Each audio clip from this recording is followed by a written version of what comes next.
old school laughs, you're in for a treat because we've got them right here. Flip City Magazine. Remember Mad Magazine? Then it went woke? Well, don't worry. Flip City has no chance of going woke. That's right. 4 times a year, you'll get an actual printed magazine full of jokes, stories, comics, and more, all about today's pop culture, entertainment, and woke politics. Flip City takes terrible entertainment trends we love to hate with hilarious parodies of Lord of the Rings, Stranger Things, The Walking Dead, Star Trek, Hunters, and more. Trust me when I say there is nothing else like Flip City on the market. So subscribe today. It will be delivered in print, or you can even get it digitally if you're one of those wacky Zoomers. Either way, follow our link and sign up today, and if you put in midnight, you get an extra 10% off. Check out Flip City Magazine today.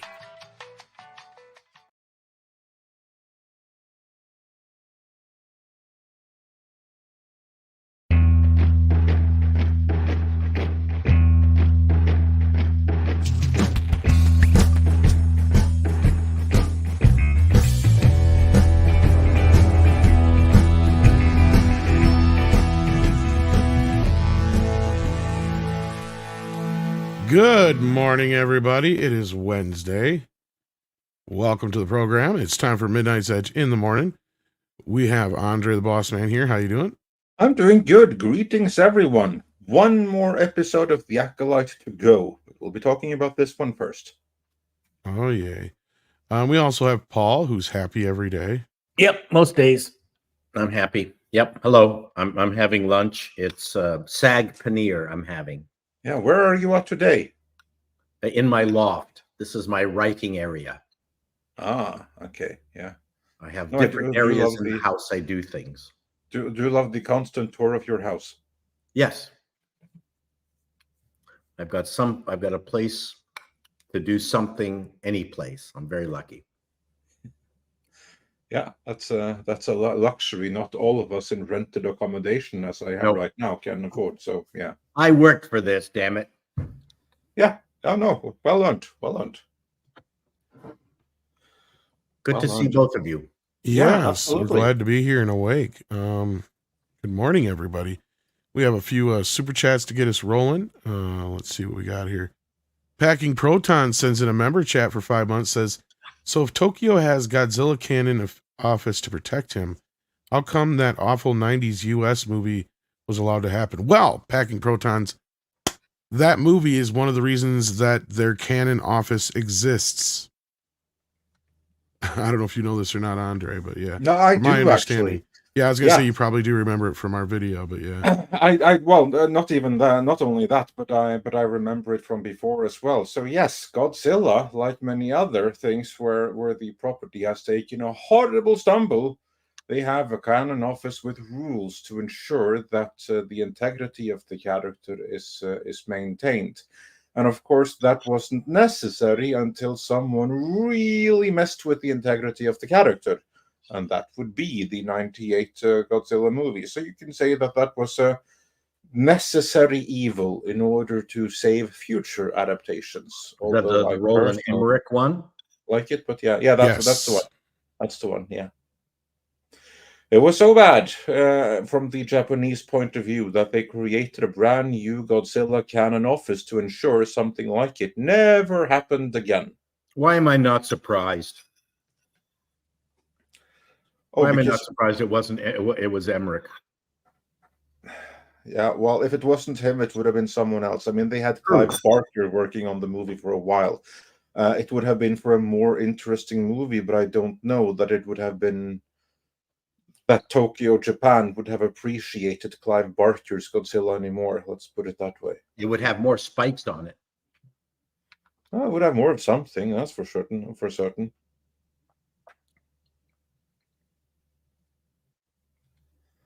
And yeah, might have very well have had more spikes as well, for all we know.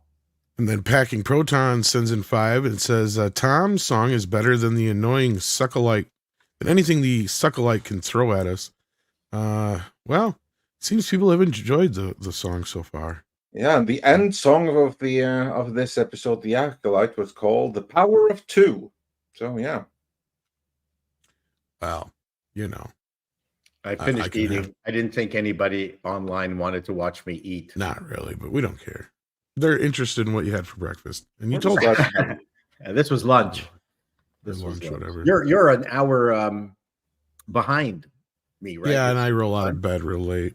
So You got to get out of your bedroom. Kitty got out last night, so I didn't have him to bug me this morning. No, So, no. This is everything is good. Not that I Indeed. won't feel hungry later. I might split a bit. Well, the day is still young, so It is. You're so we'll right. see what we do. And But we do have a couple of more super Yeah. chats to go through Let's before do we it. get into the topics proper for today. yes, we got Thunderstorm here who says the Disney Star animated shows are great. I think he means Star Wars. But the live action Disney Star Wars feel like rough drafts of scripts.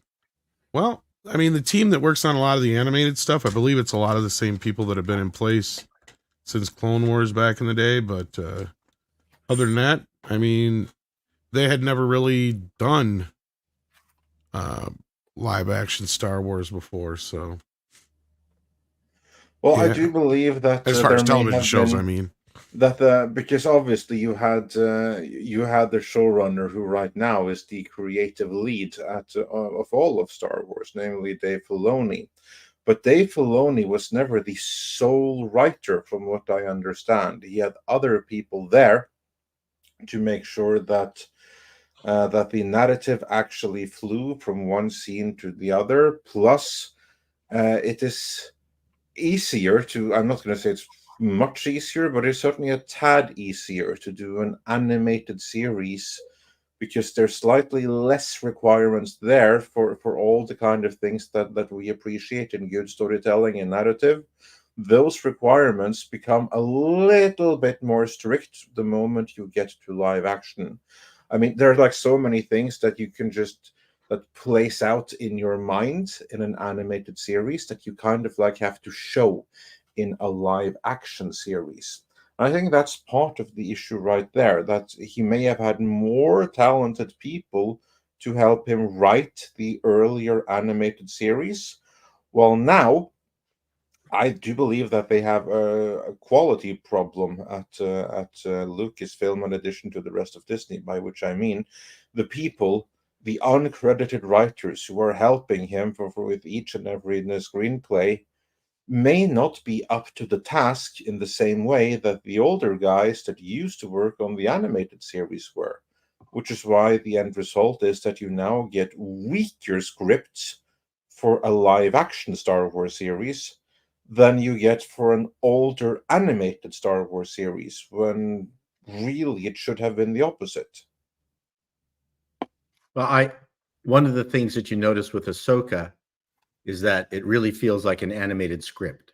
It does. Yeah, that's what I mean. And you hand that off to a bunch of animators, they have the ability to fill in the blanks in imaginative ways Exactly. that keep you interested just purely because of the skill of the animation and the stuff that you can do with animation versus human beings, right? The Ahsoka really very much felt like it was written for animation, not for humans. Yeah, that's kind of like what I am thinking as well. So yeah, but move on with the super chat. Hyperguyver2 sends in 5 and says, remember when Luke Skywalker first met the Force Witches of Dathomir? And when they learned he was a Jedi, they wanted him to use him as breeding stock. No, I'm not. I don't remember this at all. Yeah, if this is something I definitely don't remember it. Sorry. Although it's not a bad idea. Sounds like a porno. Yeah, I mean, it sounds like Women in Prison, where they grab the one guy. Yeah. I'd be all for that. Callum Lyle says, I might start a paper about why it's in modern women's nature to destroy what men love, like video games, and that they're a lost cause. Well, this is something that men have always thought since the beginning of time. Like, not only do they destroy what we love, they have to invade our spaces. Not all women, of course, but I just think they're those trying to few. destroy the things that prevents their man from paying attention to them. Yes, And I believe that's men, the motivation. men are often very bad at paying attention to their life partner. It doesn't take a lot, but men can be very bad at that, and they can miss the signals. Just give her a hug. Any guys listening right now, when was the last time you gave your life Tell partner? her she looks pretty. No, just give her a hug. Just give her a hug out of nowhere for I no was trying reason. to be funny. It's not a greeting holiday. Just give her a hug. Freak her out. Well, you can also tell her that she's pretty. You could do that too, yeah. That's Let's see here. We've got C-Man who says, yes, yes, yes. Anyone mentions diversity in dinosaurs, gatekeep the hell out of them. Yeah, yeah, yes, yes.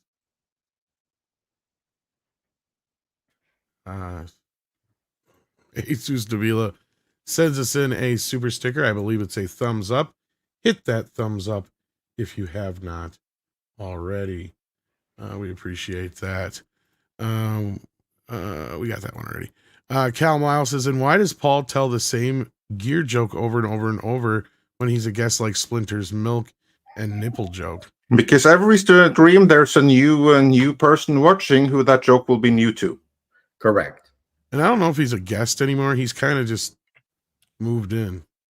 Yeah, he's a regular. He started out as a guest, and then he just wouldn't leave. Now we couldn't manage without him. So, but yeah.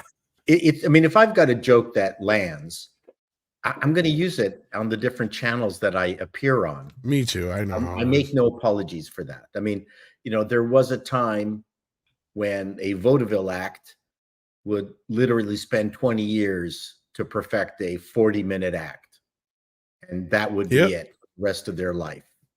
They would just run that 40 minutes live killer act from one town to the next for their entire career. Pretty much. So I make no apologies for. And then What isn't broken? Then Callum Lyle sends in another Australian 5. It says there's a trend of Westerners, as usual, trying to culture colonize Japan and saying we own you. Oh, are you talking about Ubisoft? Perhaps.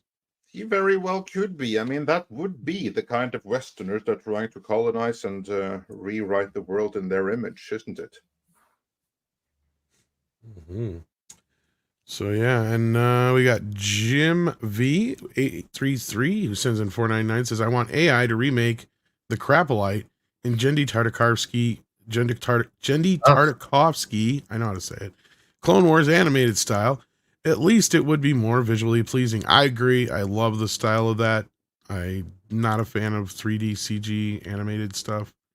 But as far as the show, I don't know if that would fix it. Because it's Yendi. I don't know that. Gendy. Yeah, I don't know who Gendy is. I know Tartakovsky. He did the movie Stanislaw Lem's movie. It's this guy being trapped in space and having hallucinations. Solaris, you mean? Solaris, yes. Yeah, Tartakovsky did Solaris. Yeah, well, this is a different Tartakovsky. Oh. There may be some. I do not know the family, but this is the Tartakovsky of animated series fame. Oh, okay. And this one is also absolutely brilliant. Ah. He's done the first now non-canon Star Wars Clone Wars, which I've only seen bits and pieces of, although it's vastly superior. He's done Spear and Fang, which is like this Conan-inspired animated series, which is going right now, and it's beyond amazing. Wow. And Spear and Fang, I forgot what maybe I'll call that, but anyway, yeah, I'll hook you up with some of his stuff. Was the Clone Wars thing something that was licensed? Yeah, no, I have it. Yeah, it was. It came out between episode 2 and 3. It was literally little 5-minute chunks of episodes they drop on every leading up to episode 3, and it was like 2 parts. So altogether, it's like 2 little movies. Yeah. It's pretty good. Actually, General Grievous is a lot better in that than he was in the movie. Like the scene where they introduce him, he ends up killing like a bunch of Jedi in that scene, and it's maybe he is related pretty to badass. The Solaris is a fabulous movie. Indeed, it is. There's 3 of them. Yes, there's. I know 2. I know the original one, and I know the one with Clooney. Yes, and then there's one before that. Ah, the one that you call the original is actually remake number 1. Oh, really? Yeah. Okay. But like that's the whole idea with Grievous in part 3 is all those lightsabers, he keeps collecting them from all the Jedi he kills. But like in the movie, he kind of comes off like a dolt. But in that animated cartoon, when the Jedi first encounter him, they come into this area and they're like, it's like an abandoned ship or crashed ship.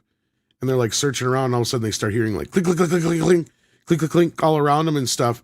And it's Grievous like climbing around on the walls. And then he just jumps down and kills them all. Nice. It's pretty badass how he's introduced to the thing. And then we also see why his voice, and he has that in the movie too, in that. So it's kind of neat because I don't want to spoil that for you, but I'll hook you up with that. And Andre, if you need it, I can hook you up with it as well.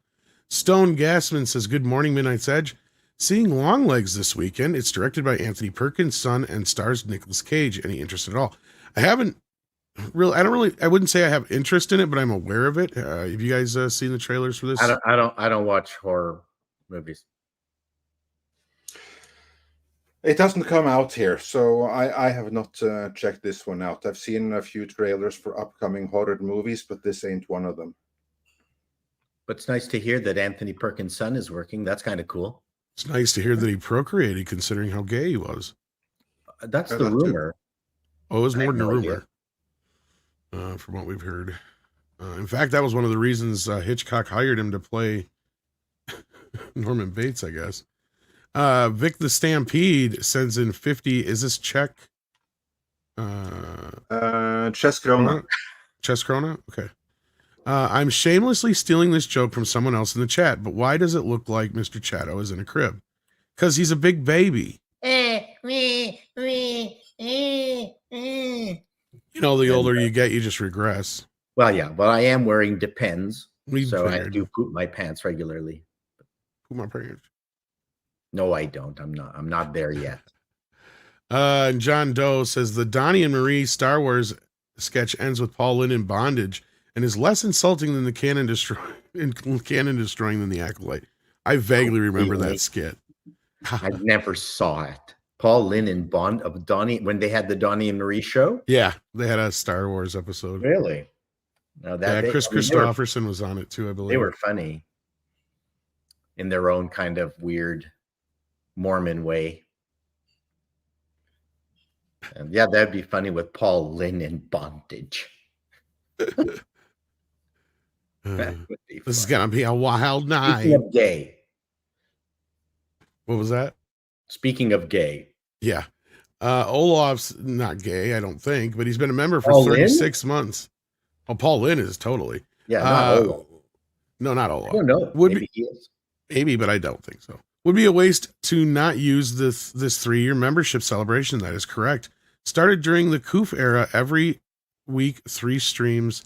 Time flies on to 4 years. Yeah, I know. Actually, I just reminded Andre the other day that we technically hit our 7th anniversary of the announcement of the expansion of Midnight's Edge originally. Yeah. Yeah, it's been that long since it went from the Andre solo show. So yeah, time flies. It does. Thunderstrike is here and sends in 5. It says the power of 1, the power of 2, beware my power, Green Lantern's light. This is how it goes, right? Yeah, something like that. Yep. Yeah. Alan Octavian Moldovan has been here for 35 months. Says, hi, there is no relation between them, one and Andrei Tartakovsky. Andrei Tartakovsky is a brilliant movie director, and the name just sounds similar, spelled different. Oh, so there's 2 completely different. Yes, that's kind of like what I thought, because it's Tarkovsky and Tartakovsky. Yes. Yeah. Action Com says, so the Gladiator sequel dropped the time travel angle. I wish they had, but Ridley wants his Oscar, I guess. No, you know what's funny about this? I think Script and I figured it out last night. This Gladiator sequel is literally Ridley Scott pulling a producer on everybody. This motherfucker is like over $300 million. In what world is it ever going to make its money back? Who produced it? Paramount. Crazy buggers. That's probably why they're in such rough shape. Yeah, probably. What's funny is how the movie got out of hand. Like there was a write-up about it from a few months back. And it was like the original budget was around 200 something, 250. And then because of certain things, yeah, it did go up a little bit, like COVID and all that business, but not COVID, the strikes, I meant. But at the end of the day, $300+ million on a sequel that nobody really asked for. There's a lot of CG in it. Well, I have a theory, and that was just that I think the studio wanted the movie that bad. Because this reminded me, I was thinking last night, I'm like, Script, this reminds me of when the Fleischer studio was asked to do the Superman cartoon.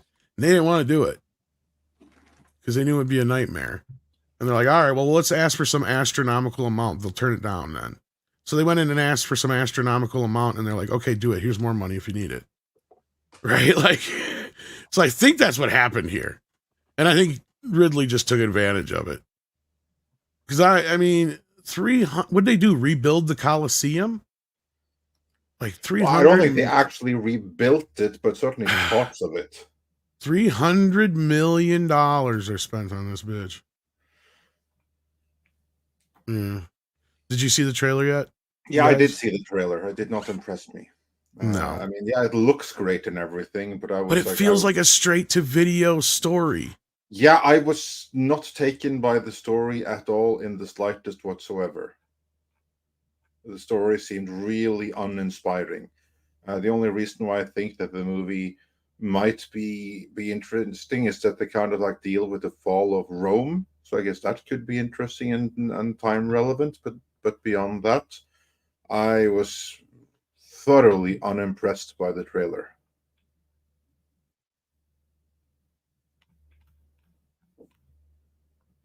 Nothing I found overtly intriguing in it there. Did you see the... so they're saying...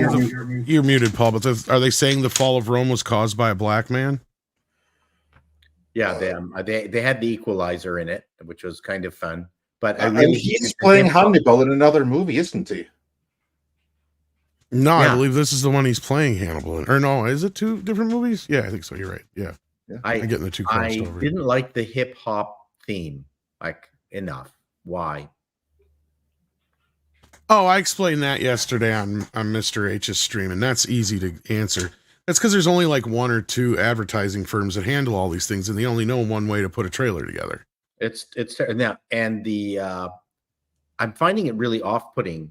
The F1 movie with Brad Pitt has Queen in it. Like, enough, please. I love Queen, but it just really killed the trailer. I think it's just because I don't know if they're cheap or what. Disney owns them, and then I think they sold them. I don't know if they still do. But Queen has always been one that's been very accessible for films. Well, forever. Well, I know F1 is produced by Apple TV. I'm trying to remember who bought them. Maybe it was Apple. It's just it takes me completely out of it. Why? And again, yeah, the hip hop and Gladiators. I guess they're going to attract a completely different crowd by ginning it up for you young kids out there. Well, it's because A, they have a black man in this one, so that's one reason. True. Two, they probably looked at the demos for the first film and they're like, oh, a lot of black people buy the Gladiator DVD. I don't know. I'm just glad I wouldn't be surprised. Just glad in the Coliseum scene. He's not like, finishing off the kill. Well, we don't know. He could be. Maybe.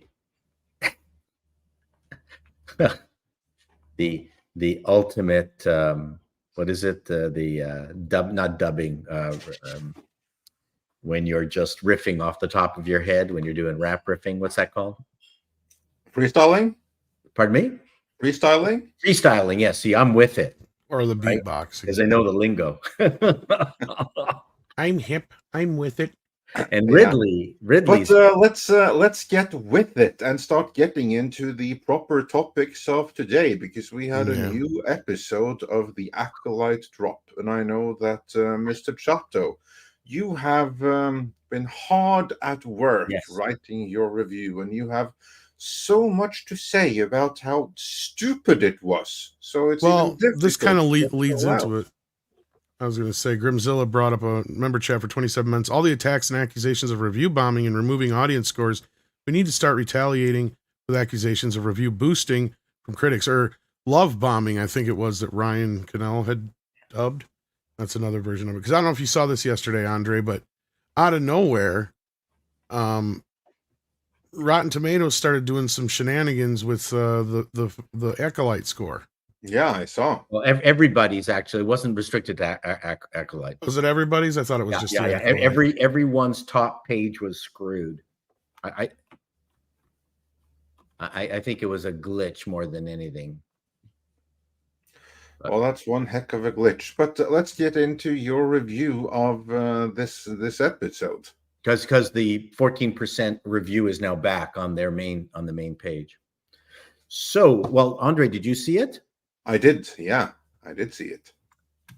I didn't.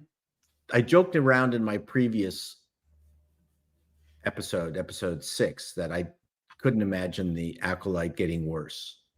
It did.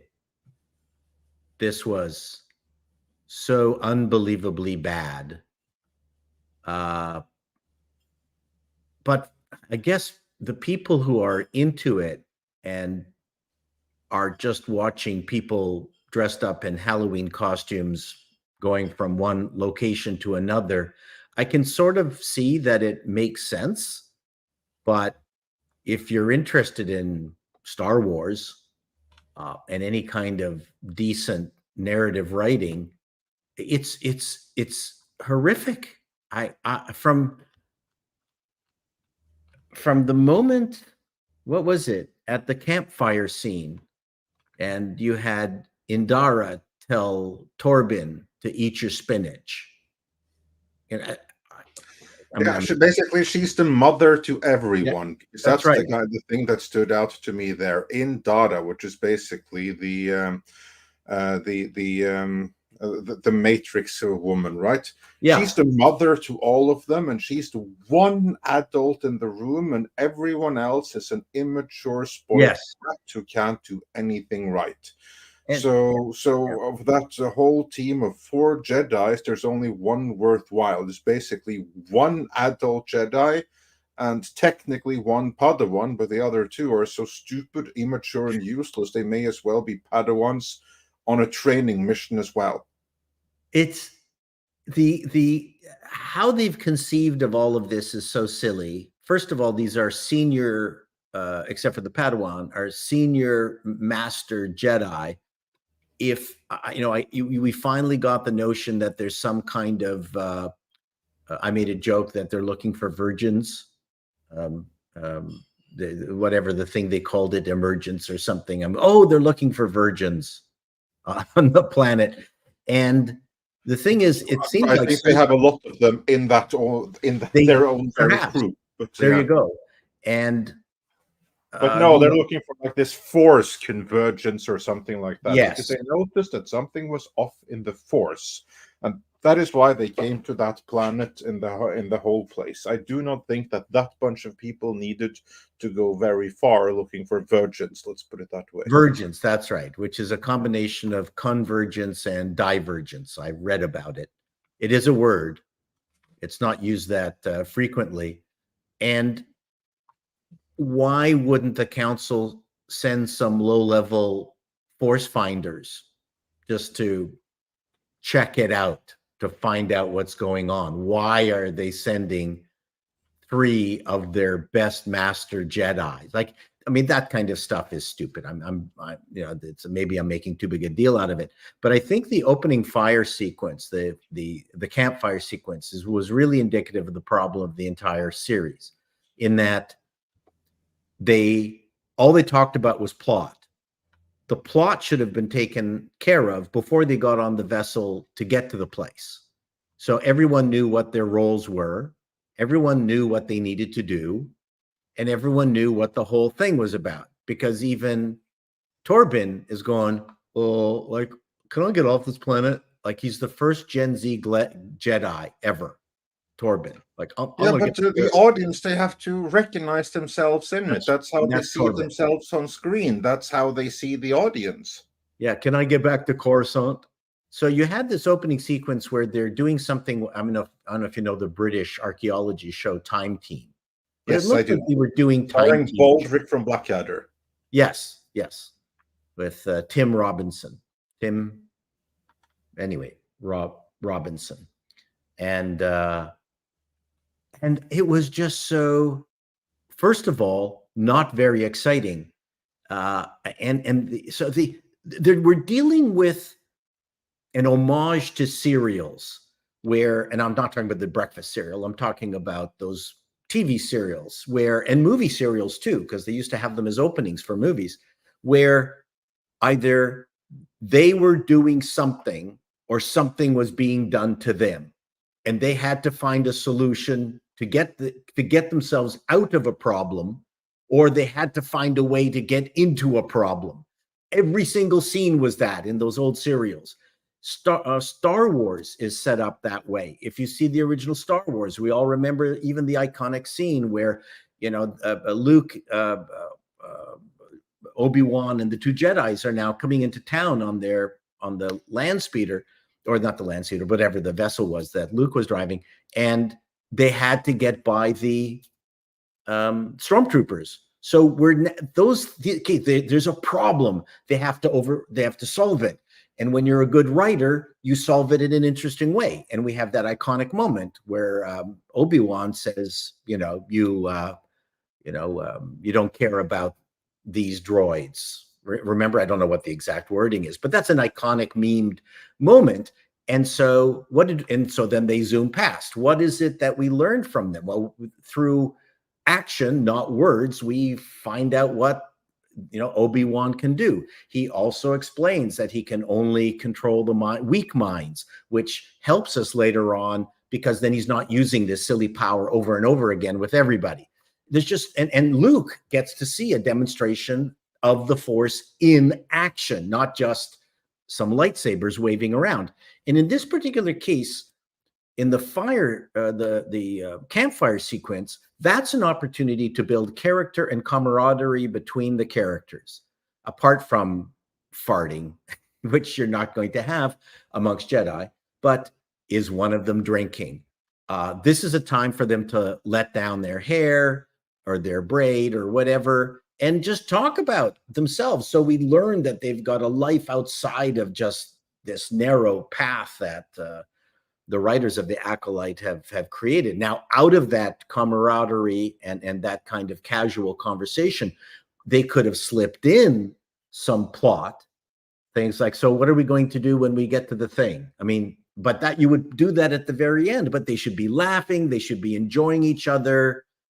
And there's no joy in this show. There's nothing like that.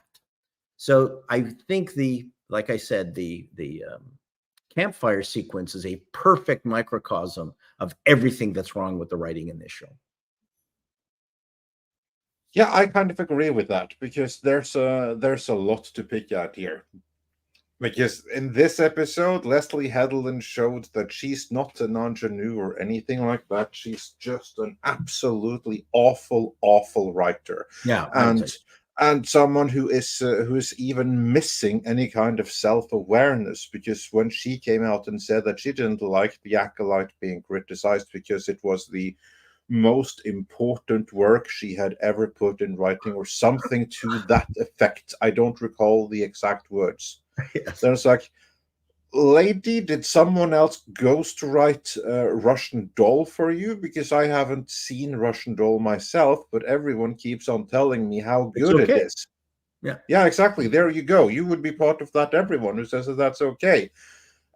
Clearly, it's better than this thing right here, because most of the reviews that I have seen, even the halfway positive ones, point out that there's something seriously wrong in the narrative here. And this is what I've been pointing out as well, that this revelation that we got here is completely and utterly pointless. We needed to get this in episode 1, and here now we get this as some kind of like, oh, big reveal, shock, horror, the Jedi were evil all along. We knew. You've kind of like been building towards this. There was very little surprise here. The only one surprised is Grace Randolph, who even describes this episode as awful. And when the single biggest proponent of the show that there is, Grace Randolph, whose tweet Tom has on screen right now, for those who are only listening, turns on the show, then it's bad.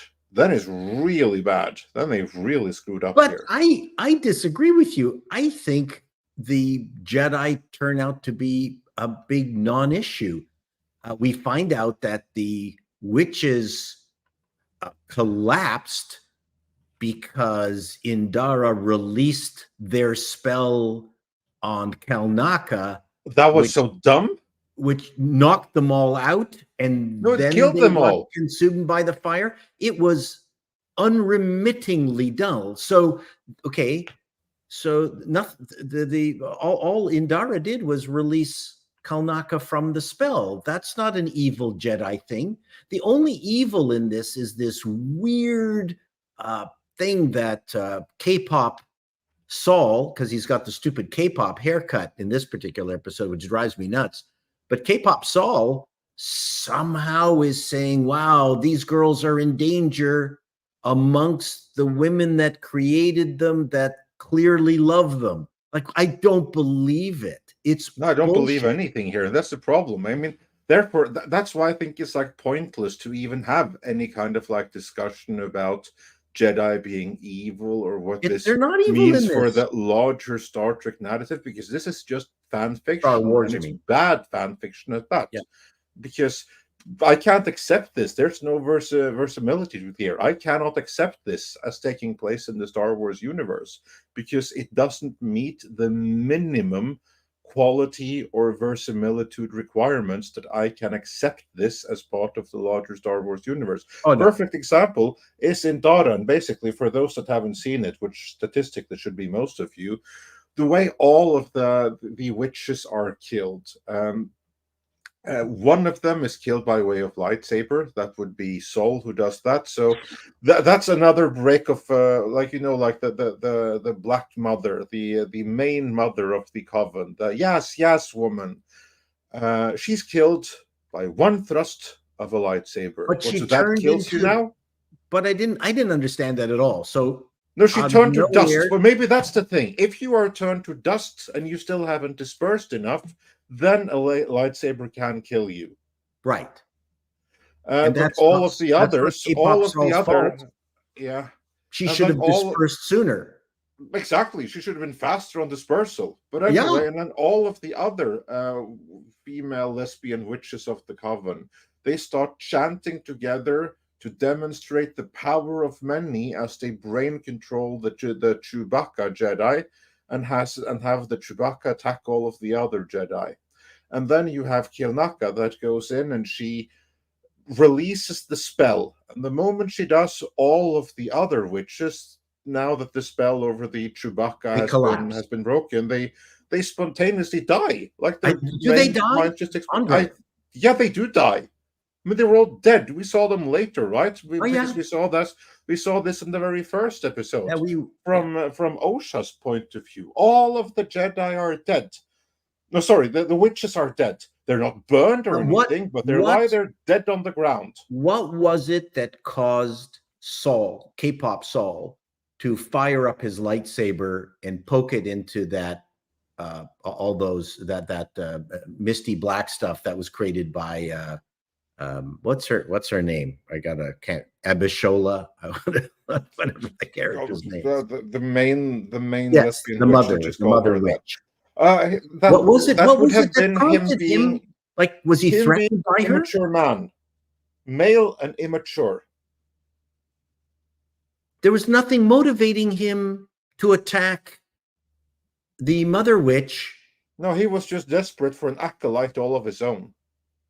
Yeah, but she said, I'm going to let you. Oh, she says that afterwards. I was going to let you take her. It's terrible. Yeah, it is. It's horrible. It's convenience munchkins are running everything. This is what I need at this very moment. Call in the convenience munchkin. Well, writing is hard, I guess. I guess it is. Yeah. It's hard. So I'm, apart from Saul spearing the Mother Witch for no reason, no motivation that I could tell. I didn't get the sense that the Jedi should be feeling guilty about anything, least of all Torben. Like, why was Torben feeling guilty? Did his that time when he was mind melded by the Mother Witch? Did that affect him to such No, a I think his degree? guilt over all of the witches being dead. And also Marksman of 11-7B, he listened to the audio voiceover, because that's a thing now, and that confirms they all fall lifelessly. Oh, wow. So yeah, they all drop dead from that. That's what I said. That's what I thought was so stupid. Okay, so basically, that was stupid. So in Dada, she basically either she forced killed them, or they're in such a trance that if their spell is broken, they all die. Either way, these are some pretty useless witches and need to find out better witchcraft. They do. They do need some better. Of course, they're desperate for like the power of one, the power of two, because the power of many certainly doesn't work. No. And there was this whole thing where Torben at the campfire was complaining about, I want to get back to Coruscant. And then the entire dream sequence between him and the Mother Witch was, I will get you back to Coruscant. Like who? Like, I don't care about any of these situations. I'm surprised they didn't say, I want my mobile back. I want to go get back to TikTok, because they may as well have said that. Give me back my Xbox. Yeah, pretty much. Part of good writing is that you've got a premise that, number one, people are interested in, and you've got consequences that are large. What are I don't understand what the consequences were in this show. Well, I think that's because we are not lesbian space witches, but I can only imagine that from lesbian. It killed Star Wars. Yeah, but from her point of view, probably she said that this is the most profound thing she ever wrote, and I do believe that has to have something to do with identity and where she's coming from, because there's so much of that in here. I think that probably from her point of view, this is profound, and it has to do with discrimination and the crime that was done against these lesbian women who just wanted to be lesbians all on their own and take over the galaxy and stuff. And here comes these horrible social worker Jedis, these self-appointed, what's the name of the department that takes over kids in the States, and comes and minds in their business and then kills them all in a shootout, basically. Like Marksman 11B also points out, episode 7, also known as Waco in Space. Yeah, so probably that from Leslie Headland's point of view, he feels so guilty and so bad over all of them dying that he couldn't live with his shame, and it's ridiculous. But I really think that she fucked with his mind. Why would he be angry at them being gone? Oh, that's a very toxic white male thing of you to say there. From her point of view, he probably had that coming. So none of this I'm really serious. I think that this is something that Leslie Headland probably thought was good, and who knows, maybe if you are a radical gender activist like her, maybe you will think that this is good.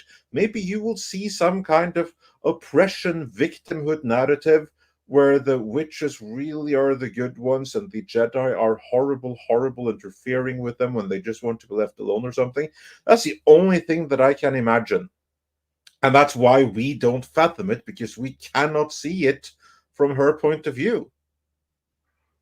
Yeah, Kathleen Kennedy probably can see it from her point of view, which is why she greenlit it and loved it and wanted more Leslie Headland in it. But I think that for us, this whole thing is probably some trans right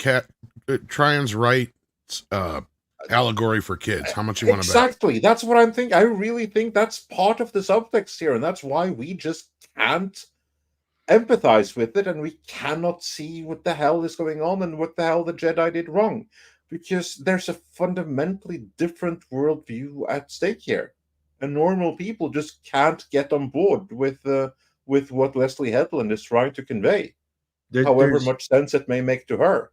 There's a horrific moment where they get the blood tests back, as if for some reason it took a long time. They had to send it off and wait for the results, and they come to the conclusion that they're not twins, they're the same people. Yeah, they're clones, basically. Clones, basically.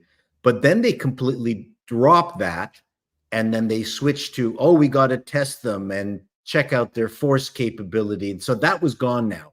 I would say, from the perspective of the Jedi and how the force works, the fact that they now have these two entities whose creation does not make sense is probably a worthy thing to investigate. I wouldn't call it a crime, but that to me would be the scary thing, not this whole Padawan bullshit.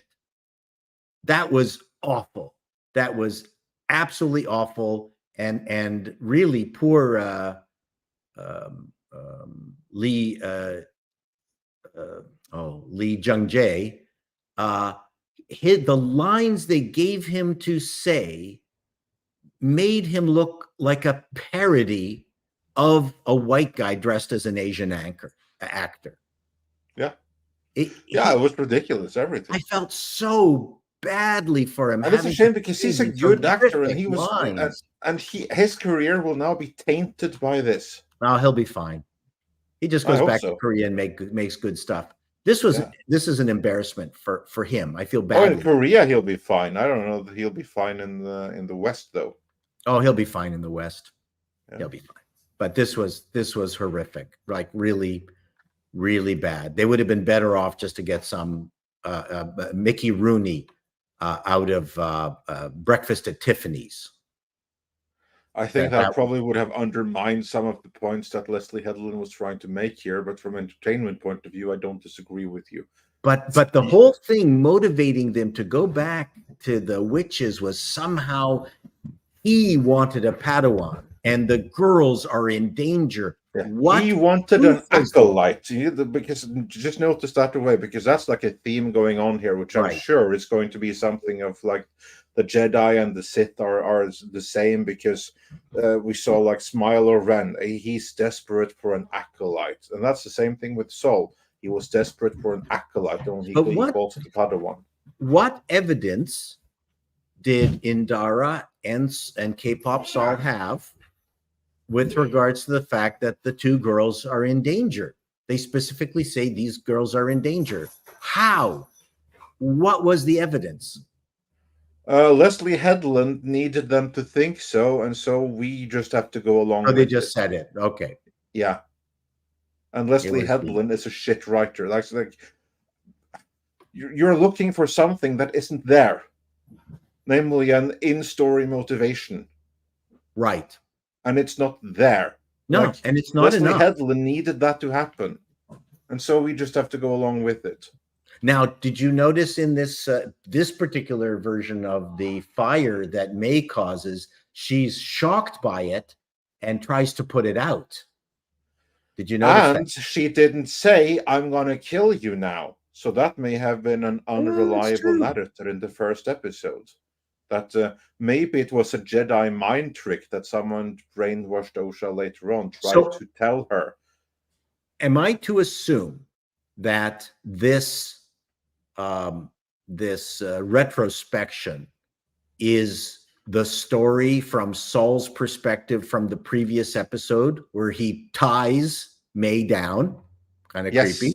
Yes, correct. And that is what says, I am going to tell you the story now. I am going to tell you the story now, including things that I wasn't witness to. Right. So my assumption is that this is now, we are seeing the flashback of his story. This time he actually tried to keep the two bridges for both the girls up using his force power, and finally had to decide to keep Osha's bridge segment up, but letting May's segment fall, Yes. Fall Correct. into the abyss. That Correct. my God, that crushed me. There's another moment in this. I've captured it. I don't know whether you recall it. I recognized it when I saw it the second time. Do you remember in the first version of the scene on the planet where the girls are playing around in the forest and Coril comes out of nowhere and says, "Why are you out here? This is dangerous. You come back with me." Yeah. You remember that? Yeah. Okay. In this sequence, they replay that, but they have Saul's perspective where he is now spying on them and seeing Coril coming out. If you watch that segment again, and I clipped it, I'm sticking it in my video, she comes out from behind the tree. So there's this vast wide shot. She's not coming running like through the woods towards them. There's the tree, and she goes, "Hi." And then she goes, "Hello, girls, you come with me." And then she goes right, and then they're back behind the tree. It's literally. Yeah, but that was several episodes ago. It's difficult for the filmmakers at Lucasfilm to keep track of stuff like that. But you can actually, they've cut out this segment where the director goes, "Action," and then they come out from behind the tree. It's so fun. So I've clipped that. It's a huge laugh. Yeah, it's not because the director is a diversity hire or anything. No, so no, yeah. not at all. This might be the worst show, the worst episode of the bunch. It's horrific. Yeah, again, for even Grace Randolph to get fed up with it, although I think that may be a little bit self-interest as well. It's obviously not good. Good. When the Jedi decide to go en masse to the Witch's Coven, and Kalnaka wrecks the condo apartment board that shows all the tenants, in the apartment, and there they use the word slice again, where Indara goes, "Can you slice it?" Or she commands them, "Slice it so we can get in." Slice it, not splice it. Like, what's with the slicing? And she says it in a way that, of course, the Wookiee is going to be able to do it, that he understands the technology. Oh, I can understand. I can explain that. It's not about what he was doing or the order itself. It's about power and who was able to wield it. In this case, it was the strong female who is more powerful than any of the useless male Jedi, including the big, strong gorilla one. So the whole point of the scene is she is bossing him around. That's He's right. bigger and stronger, but she's the boss of him. And she says, "Open that for me." And then exactly how that happens, that's a matter of complete... They probably didn't even think about it. I'm sure it wasn't even in the script. I wouldn't be surprised if Carrie-Anne Moss was on set. What do I say? We'll just make something up. Fine, slice your way. Because the whole point is she I don't think it matters. The important thing is that she's the one in power and she bosses this big, strong animal around. I really think that's what it's about. I mean, they even let us know in the trailer it's about power and who's allowed to use it. And this woman is more powerful than any of the useless other Jedi men. I think that's a real purpose of that scene right there, just to establish her level of power and dominance and superiority over all of the other Jedi, especially Kelnaka, who instantly will be used as a tool by the witches and has to be saved by Kelnaka. So not only does Kelnaka order him around, she has to save him because he's so useless that he allows himself to be used as a pawn. So much for his size and strength is worse than useless. I mean, honestly, everything would have been better off if just that woman had gone there completely on her own, unburdened by any of the useless male Jedis with her. True. That's kind of like in the subtext as well, because she's the only useful one there, and she only does one thing wrong. She agrees to cover up the crimes of the men in her company, and that's why she had to die later on, for covering up not her crimes, but the crimes of the men in the company. They're the ones that made her kill all of the witches. She didn't do it intentionally. That doesn't matter. Same as with a cop that accidentally discharges in panics and shoots someone. Like, he didn't do it intentionally. It just happened. But still, all Jedi are bad and needs to be defunded. And Saul can say, Your Honor, I was certain that Ashola or Ashoka, whatever, was fully evaporated when I pulled out my lightsaber. I was absolutely certain she was fully evaporated, Your Honor. Yeah.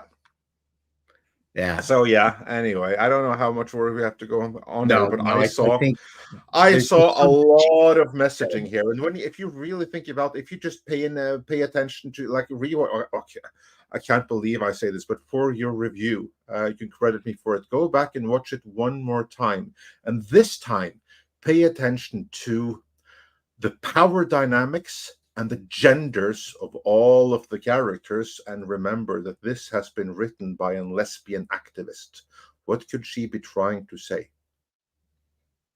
Well, when I'm going through it, because you make the mistake of, you come in as an actual reviewer that makes the assumption that whoever wrote this are sensible folk. Well, that's that a may good not point. be the case. That's a good point. I think it's important. The one of the things that's everyone who is trying to write is looking at the show, and they're going, this show's an insult to everybody out there who is a struggling writer, where because they don't have the connections, their chances of getting their screenplay or TV show made is going to be far less than what Leslie Headland was able to grasp here at Disney Star Wars, right? And all these benefits, all this, what do you call it? Opportunities land in the lap of an individual who clearly is incapable of doing the job. So it's just so funny how bad it is. But who else was reading the scripts? Who else? I would say it's also an insult to the audience who have to watch this. And Filoni apparently signed off on these things. He made it worse. He apparently is a big part of the reason why it's so witch heavy. Well, we do know his connection to witches. He likes them. They do talk about the other witches in Ahsoka and compare the two and say why they aren't. That was a very important thing for them to bring up, that, oh no, these are not the night witches. Like, who cares? Right? But signaling there's plenty more witches in the Star Wars universe. Yeah. Okay. I think we're done with this. Yeah. I have to go back and do my review. Time for Tom to come back to the land of the living and do some more super chats before we move on to the next topic here. Sorry, I got to put my headphones back on then. Here we go. All right, now we're back. All right. So let's see what's going on here in the chat. What are you guys talking about? The Acolyte. Yeah, let's do the Acolyte comments first. Thunderstorm sends in $4.99, says Lesbian Space Witches 7 episodes, not a single kiss. No. Don't remember. Male gaze bad, even if there's a lesbians on screen. So, yeah. It's true.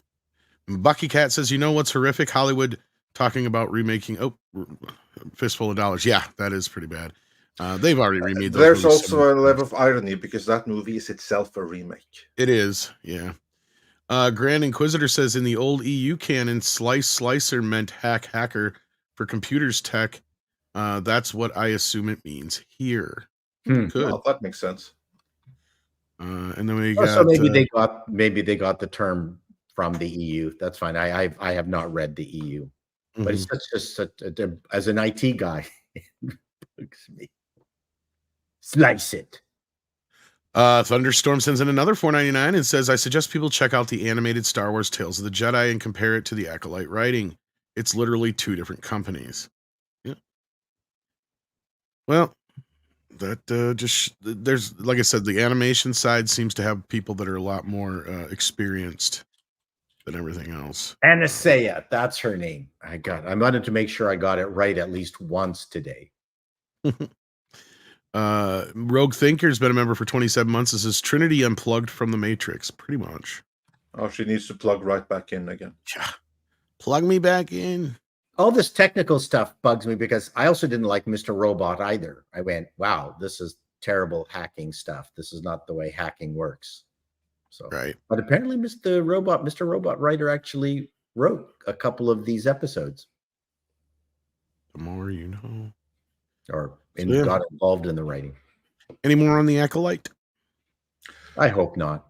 You got one more stupid episode, right? Yes. Yeah. The ending. And what's in store for us at the end? Like haven't all the mysteries been revealed? No. I can tell you exactly what's going to come next. Next, we are going to learn that Smilo Ren was the Padawan of the green-headed bald chick, the wife of Leslie Haviland, right? With the lightsaber whip, and she whipped him. And probably, this is my speculation here. Probably, we are going to learn that horned woman, the horned lesbian mother, right? That she survived, and she has been there behind the scenes, and she is probably the master of Smilo Ren. And for all we know, she may be Darth Plagueis. And if she isn't Darth Plagueis, there's going to be some other allusion to Darth Plagueis, I'm sure, because the visuals that we have of Darth Plagueis are all from legends, meaning in canon, they only have the name Darth Plagueis. So if they decide that Darth Plagueis is actually a horned lesbian witch who knows how to create life and can pass on that knowledge, they can do that. Well, they are going to have to connect the dots as to how did May get connected with Sith Green. They're going to have to connect those dots in the last episode. Yeah, exactly. So that's what remains. And then we are left with a stupid narrative of entirely predictable mysteries that have been scattered around, so we can be annoyed with those instead of just telling a cohesive narrative. And if Sith Green has to remain alive for season 2, then what's going to be the big punch-up fight in episode 8? Like what are we supposed to enjoy from a action perspective? Well, Smilo Ren and the shipping between him and Osha and him have a fight? I wouldn't be surprised. Something like that. There's going to be some kind of fighting. I'm sure the lightsaber whip will be used again. I mean, since they made such a point of, wow, she uses a lightsaber whip, that's so cool.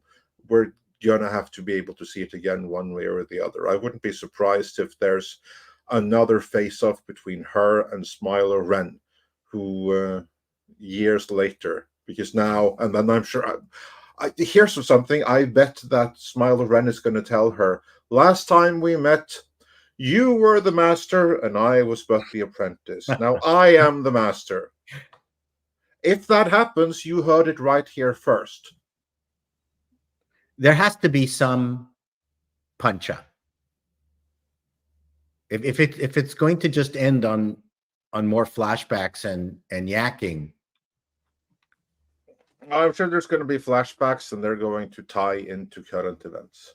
And Saul is going to immolate himself finally out of his guilt for stabbing a whole bunch of sort of black specks floating in the air.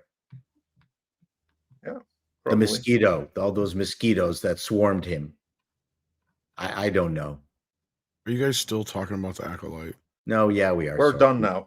We are done. We're done. I almost passed out. ActionCom says, but Solaris is so boring. So is the Acolyte. Solaris was not boring. It was creepy. Solaris was intelligent. Yeah. Lulu the Duck sends in 5 Australians, says, have we lost our chance to ever see Snow White and the 7 Cats? let's talk about that a little bit, because that's actually a Yes. topic that we have for today. Because we have a story in that park place, I believe. So let's bring that up, where they could reveal that. Well, actually, it's been made official by others as well. But after 2 years of constant production, reshoots, and what have you, Tom, I'm putting the link in the private chat here.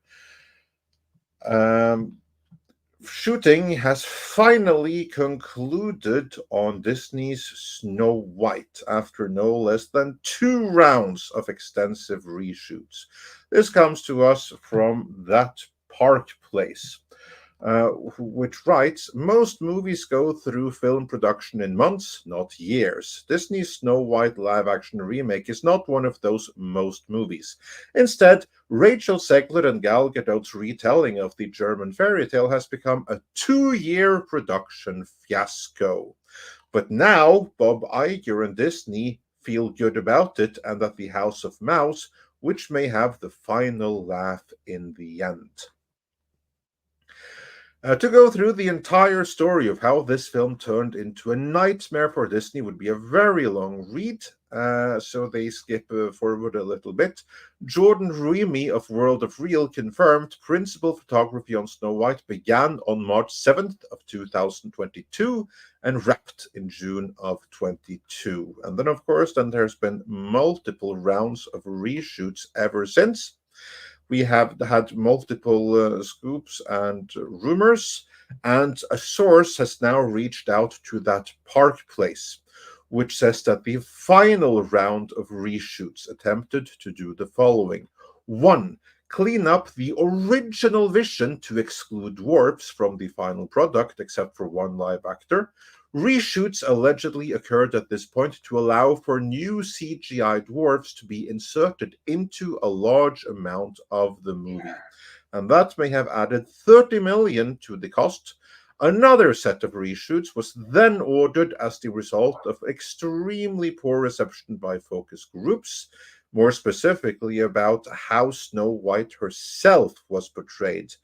This was addressed by adding a younger version of Snow White and adding in more musical numbers.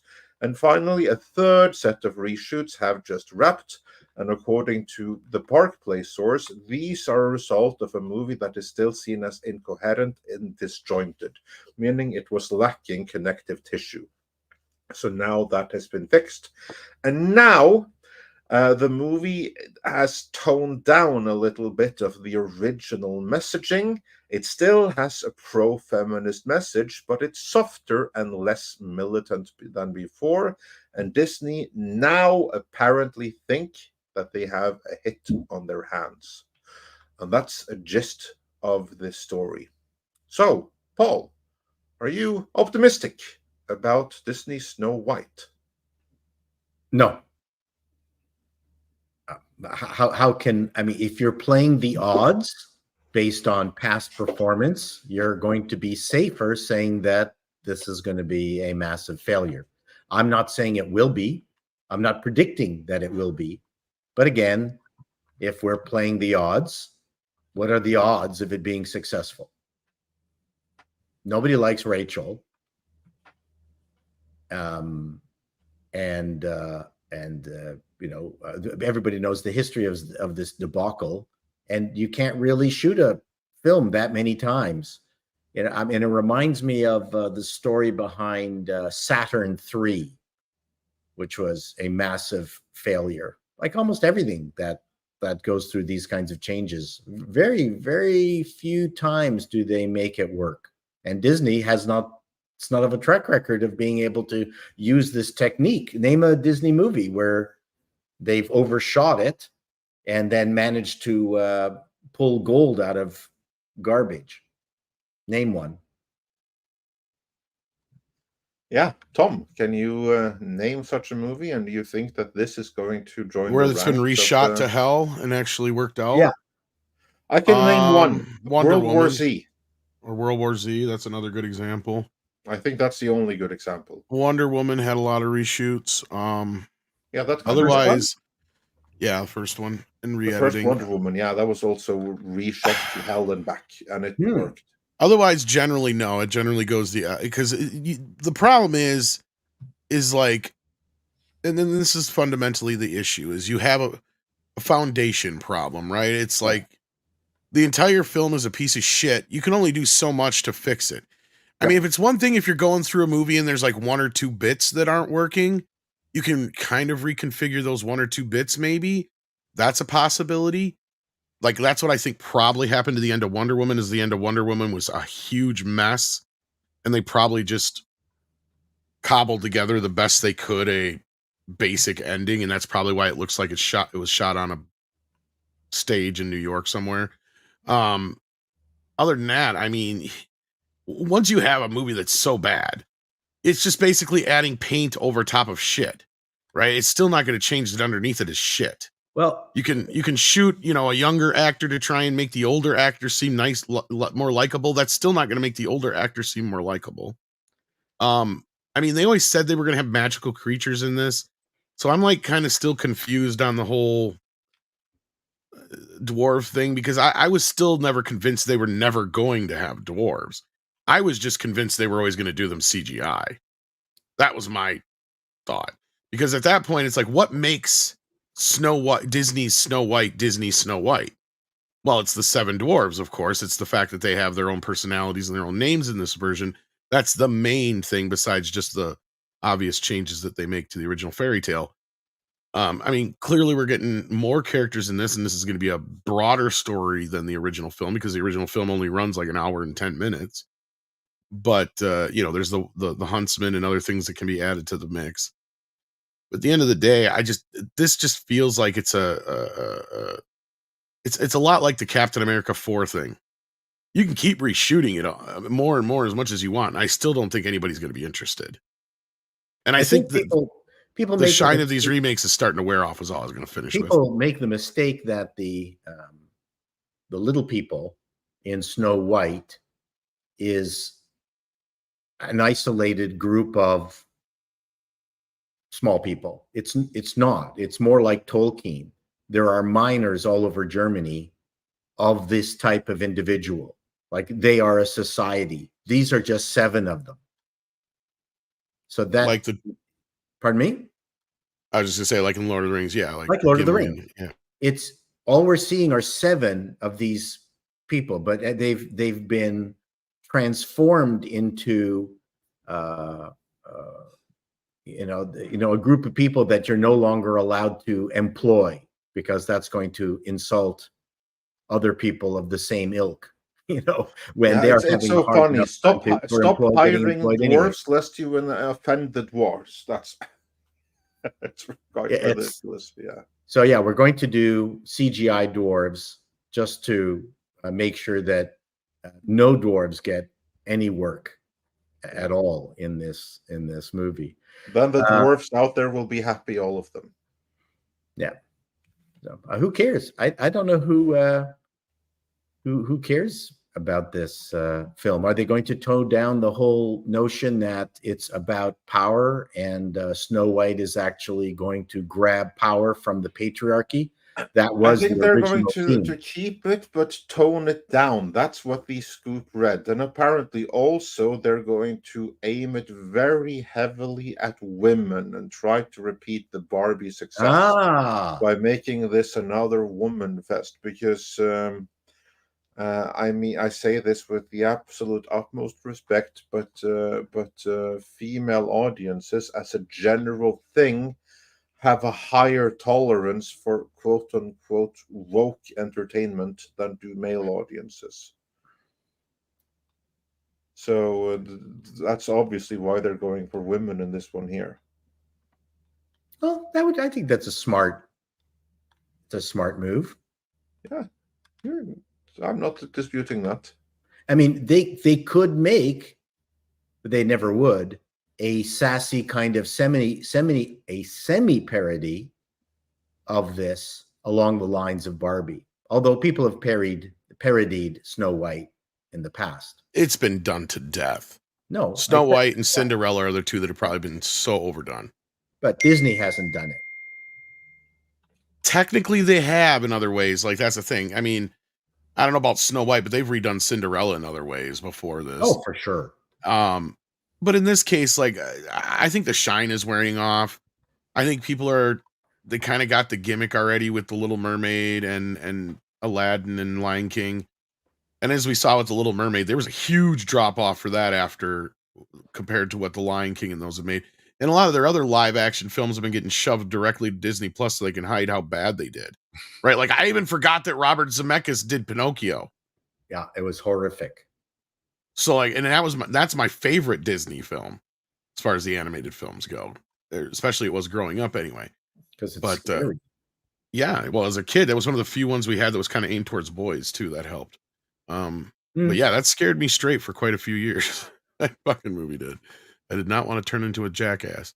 But no, like, this movie's a disaster. It's building up to be a disaster. It's kind of like I was talking about earlier with Gladiator. Go ahead and throw more money on this fucking fire at this point. Like, that's really all it is. It's a fire pit burning money. It does have Pedro Pascal, so I'm pretty sure it's going to be a hit. He's in everything, though. That's the Gladiator thing. I don't know if he's in this. He's probably in this too. For all he is. We know. He is in it. I'm not joking. I wouldn't be surprised. No, he does look a little flabby in it.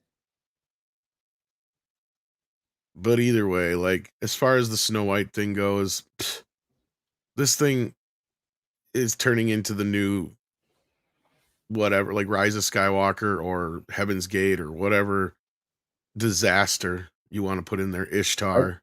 I give her credit. I give Rachel credit for no longer being in the news. Either she was told to shut up or she's learned to shut up. Well, she was obviously told to shut up because the news is PR campaign saying exactly what she was told to say blew up in their faces spectacularly. Weird. Well, what's funny about the whole thing against her is, like I said, that everybody's giving Gal a pass, though. Gal said the same exact shit she did. Yep, she did. Yep, she repeated the same thing. I mentioned it in my comment. I didn't give her a pass. No, I didn't either. Yeah, but, because that's how I knew those were Disney talking points, because they both said the same thing. Exactly. And I was reminded that Sydney White was done by Disney. So yes, they have redone Snow White already. That's right. That's right. Well, this will be the best one of them all. I'm sure it will be. The most diversest, bestest ever. That's right. And they should thank Peter Dinklage in the opening of the film. Yes. Speaking of Peter Dinklage, this actually segues nicely into one of our super chats and other stories we have today, unless there was more you had on this, Andre. I don't have anything else on this. I think we've said everything there is to say until they get far enough along that we get a trailer, which is still a few months off. But then we'll have more fun with Snow White. For now, let's move on. Yeah, because if you want to grab the super chat here, I'm actually going to try and find Taika Waititi's Instagram for this. If you want to read the super chat on screen. Certainly. That would be Dr. Sleep, who says for £5, has the panel seen the trailer for Apple TV's Time Bandits remake? What an abomination with a distinct lack of little people. Waititi is an egomaniac. And full disclosure, I actually haven't even seen the original Time Bandits. I know that it's very heavy on its dwarf inclusion, let's put it that way. But since I haven't seen that, I also haven't seen the trailer for the remake, and I wouldn't be able to make any decent comparison commentary on it, not having seen the original. All I know is that there's loads of dwarves in it. My knowledge honestly ends there on the original. I think they cleaned up. Can you delete Instagram posts and shit? I guess. I think you can. Because earlier when I checked this, it was nothing but negativity. Now we're getting now all I can find is positive comments. So someone did some curation then. I'm thinking so. Because it was just, that was what I was bringing it up for. And now all of a sudden this is incredible. Yay. Love everything you do. Looks very trippy. Let's go. Yeah, that sounds like marketing department has done some cleanup and added comments of their own. That's what You that guys- sounds like to me. Yeah, because I was going through it this morning. And it was nothing but bad, bad, bad, bad, You bad. guys talk amongst yourselves. I'm going to quickly look at the trailer. Yeah. So for those who don't know, Time Bandit's about a kid who travels through time with a couple of little people from different eras, and kind of has a Bill and Ted kind of feel to it. It's from Terry Gilliam. The original was. And when this was announced, I don't remember anybody going like, "Oh, that's what I wanted," you know. But yeah, they must have cleaned up his Instagram, because I was going to bring it up here, but it's all positive shit now. But before it was nothing but negativity. I mean, you can go to and they turned off the comments on the trailer. Yeah, this he's lucky he can bury this on Apple TV, basically. So, Not all remakes are equally well advised. And if Hollywood, like for instance, now have an aversion to hiring little people because they think it's offensive to little people, why on earth would you want to remake a movie where the presence of little people are the main selling point? yeah, I mean, and someone made a really weird decision there. Yeah, and Princess Fiona, from now on, I'm going to, because yeah, this morning when I rolled open my thing, it was nothing but bad shit. So they had to have gone in and cleaned it up for him, or he bought a bunch of bots to come in and fill it up with positivity in the last couple hours. Because yeah, but yeah, no, this thing is not boding well from what it looks like. It's yeah, it's getting 11K downvotes to 2.6K upvotes according to Batman Well. So yeah. So Well, why that's Paul a sign of curated comments right there. Paul is watching the trailer right now, I'm assuming. Yeah, that's what he said he was. I'm going kind of to. surprised you've never seen it, Andre. Well, I Kind can't of see seems like something everything. kind of up your alley. Well, it may be, but I have to be aware of its existence. And True, I guess I so. think I saw it like in a VHS store at some point, but that wasn't enough that I felt like, wow, this is something I have to see. There were other stuff that were high priorities, but I don't recall it like on TV, theaters. It was never a conversation around any of my friends, any of my fellow movie geeks in Norway. This is a movie that has, well, I'm sure some people will have seen it there, but certainly around me, there was zero footprint for this thing right here. So, Well, I was going to say this is, yeah, I mean, European at least, it was probably pretty big, but I guess I don't know how far I don't know how big that reached. is. Yeah. It was actually probably a bigger movie overseas than here, but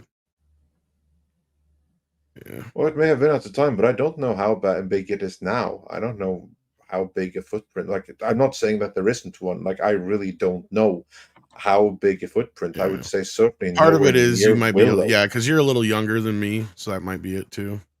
Yeah. Well, I just saw it. What'd you think, Paul?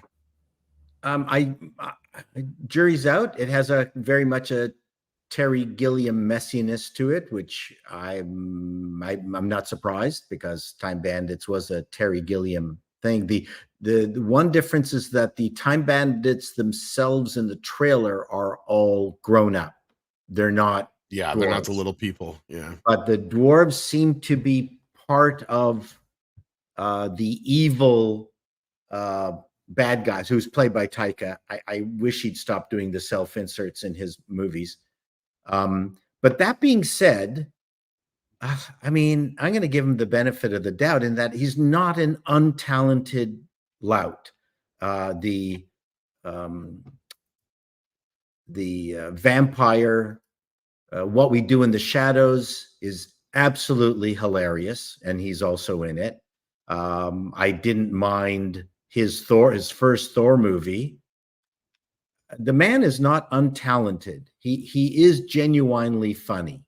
He Yeah, just but he needs is. someone to keep him in check. I was just gonna say he's starting to enjoy the smell of his own Maybe. farts a little too much, I think. Maybe. And Jermaine Clement, who is one of the main guys from the comedy group, the 2-person comedy group. That's brilliant. That where he started the Flight of the Concord.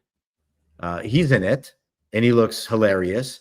And everyone is delivering their lines in that kind of New Zealandy, halting, semi-ironic way that he's done his previous movies in. Now, it looks like the main, one of the main stars in it is whatever her name is, Phoebe from Friends. Yeah, I don't know who decided that she needed to have an acting career still, but yeah, sorry. But she's doing her same shtick. That's what I mean. She's the most talentless person on Friends, and that's all she has is one shtick. Well, I mean, yeah, and she's she's doing the one thing. There were a couple of moments that were obviously very woke. I could see that, but it's colorful. Looks to be huge. Looks like they spent a lot of money on it. But again, is this one of those movies along the lines of Blade, where the charm of the Time Bandits was it was made for $5? Yeah, it had a very indie. Thank you. It had a very indie feel to it. Yep. Did George Harrison produce that one too? Maybe. I believe so. Handmade film. Yeah, because he did a lot of those. Yeah, he did a lot of them. I mean, Time Bandits was just an absolute joy. Because I think I remember, wasn't the joke that he made more money off of Monty Python movies than he ever did off the Beatles or some shit like that? No, maybe. I thought I heard him say something like that once. Well, there were huge. Well, because if you remember, the Beatles had a bunch of issues and they got screwed over early on. Yeah. But yeah, they all had to move out of the UK. When the Beatles first got their big paychecks, they were so huge that the British tax system could not accommodate the fact that they were suddenly in 120% tax bracket, because nobody ever made that kind of money. Yeah. Well, and they lost so much money, man, not just to mention the people that screwed them over, but I didn't know this. They went into negotiations for A Hard Day's Night. The studio was ready and willing to give them 25% of the profits. But Brian Epstein come in and said, we can't do this for less than 7.5% of the profits. And they're like, done. Stupid. Yeah. Yeah, he should have never. Brian he Epstein screwed him a lot. The smartest person. No, but anyway, not to get down the Beatles route. But anyway, yeah, I swear he said something like Life of Brian. He made more money off of than he ever did anything off the Beatles or something like that. This was years and years and years ago. But yeah.